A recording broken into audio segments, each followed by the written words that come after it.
Hi there.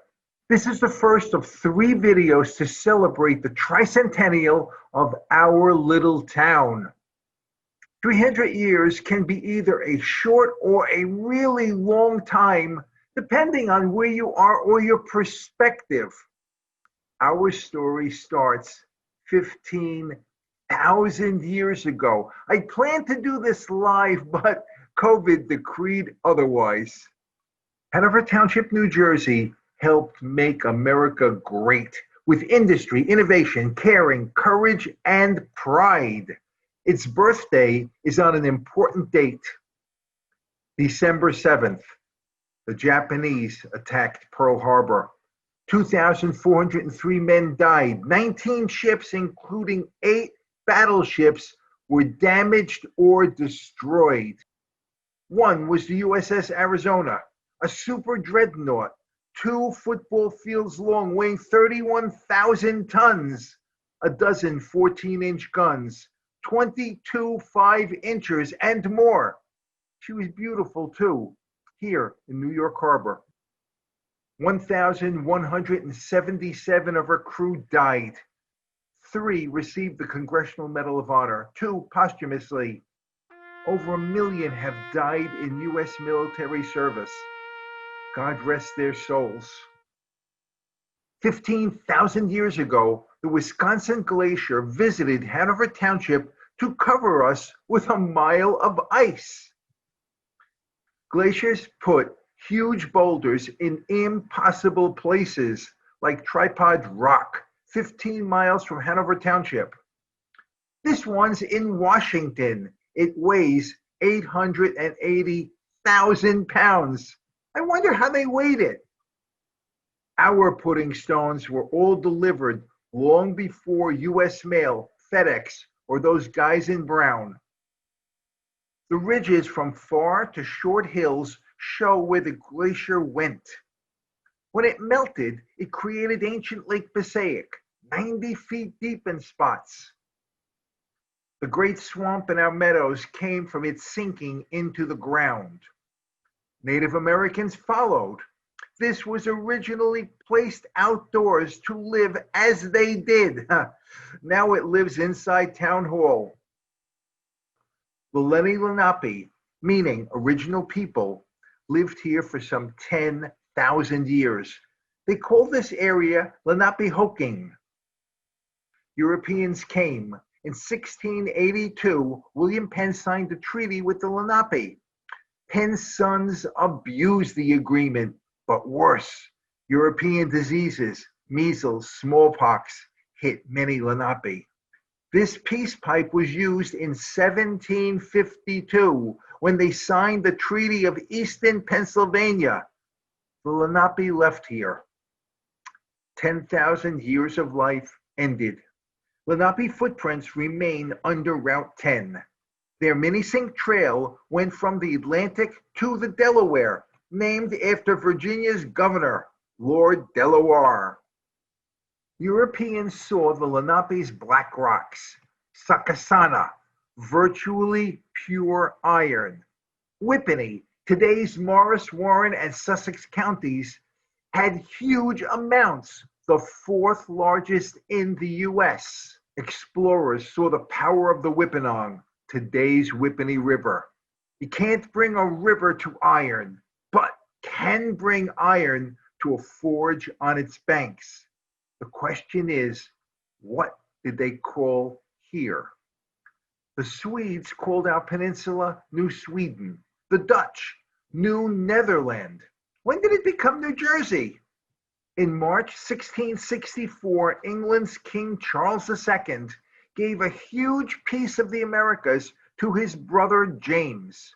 Charles had virtually unlimited power, but no heirs, just 12 illegitimate children. By the way, Princess Diana was a descendant of 2 of Charles II's illegitimate children, showing how twisted English royal family bloodlines are. Charles II's brother, later he became King James II, gave us to 2 men as a thank you present. Their names were John Lord Berkeley and Sir George Carteret. Trenton's archives have the record of James's gift. It's the first time New Jersey was ever written. It's our birth certificate. John and George split their gift into East and West Jersey. We're almost exactly on the dividing line.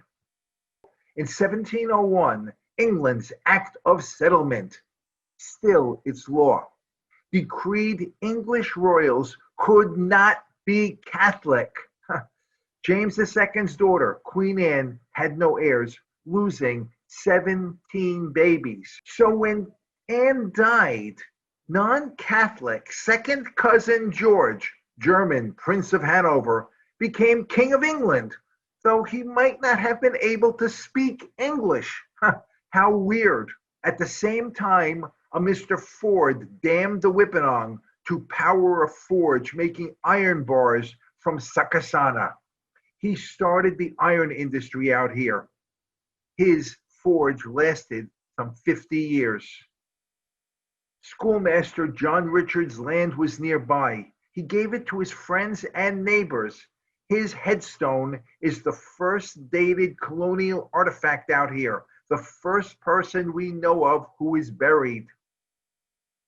His land is now the beautiful Whippany Burying Yard. Old.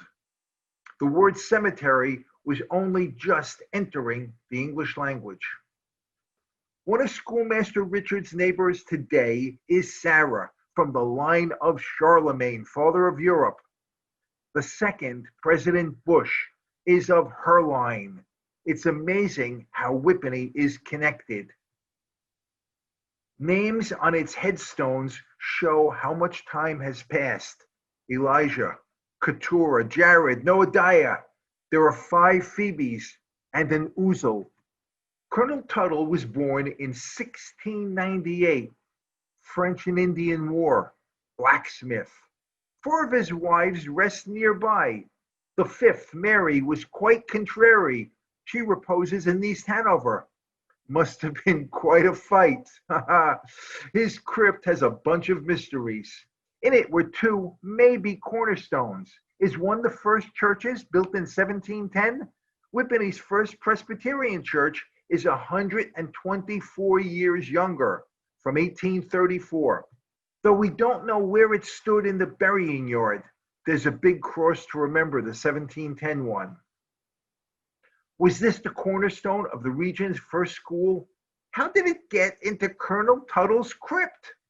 Who was John Price, and why was his broken tombstone in the Colonel's crypt? A mystery with no answer. And where does this mouse live since we opened the crypt for repair? I'm serious. How would you feel if the roof of your house was lifted off by giants? A different mystery. Michael was the grandson of Morris County's first governor. He rests a quarter of a mile from the burying yard. Don't know if his secret wine cellar is still there. It was inside his well. We are not sure of all who rest in the burying yard. There are few records, many worn stones. Some have no stones. It's another mystery. We do know that the bridge into the burying yard can let you leave. That's the end of the first part of the history of Hanover Township, except it ends without there being any Hanover Township. Did you notice that? Hope you enjoyed this and are going to watch the next part. I am Mike for the Be More Better team, and I'm honored to say God bless all those who gave some to build America, and especially the some who gave all. God bless America. Until the next time. Thank you.